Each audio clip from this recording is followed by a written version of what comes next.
আমরা মানবতাবাদী অমর কথা সাহিত্যিক শরৎচন্দ্র চট্টোপাধ্যায়ের 149তম জন্মদিন উপলক্ষে আজকে আমরা এখানে সমবেত হয়েছি।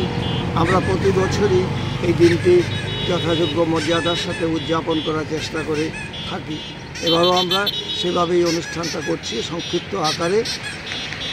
আমরা মনে করি বর্তমান সমাজ অবস্থায় শরৎ সাহিত্য থেকে আরম্ভ করে রবীন্দ্র নজরুল এই সমস্ত সাহিত্য পাঠ এবং এর ব্যাপক প্রচলন ছাত্র যুব সমাজের কাছে হওয়া প্রয়োজন এবং সেই উদ্দেশ্যকে সামনে নিয়েই আমরা স্কুল কলেজ স্তরে প্রবন্ধ এবং অঙ্কন প্রতিযোগিতার ব্যবস্থা করে থাকি এবং শিক্ষক শিক্ষিকাদের আমরা বিশেষভাবে অনুরোধ রাখি যাতে ওনারা ছাত্র সমাজকে অনুপ্রাণিত করেন।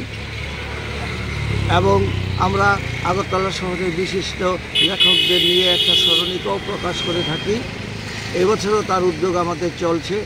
আমরা পরবর্তী সময়ে একটি বৃহৎ আকারের অনুষ্ঠানের মাধ্যমে পুরস্কার বিতরণী এবং আগরতলার বিশিষ্ট সাহিত্যিকদের নিয়ে আলোচনা সভার ব্যবস্থা করে থাকি।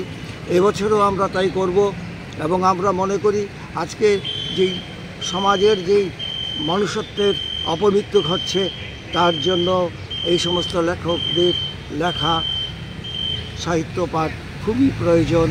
কারণ শরৎচন্দ্রের কথায় যে মানুষের মরণ আমাকে বড় আঘাত করে না, করে মনুষ্যত্বের মরণ দেখিলে, যা আজকে আমরা পশ্চিমবঙ্গেও যেই মনুষ্যত্বের মৃত্যু দেখেছি তা সত্যিই খুব বেদনা এবং তার জন্যই আমরা এই অমর কথা সাহিত্যিক শরৎচন্দ্রের জন্মদিন বিশেষভাবে উদযাপন করার প্রচেষ্টা প্রতি বছরই চালিয়ে যাচ্ছে।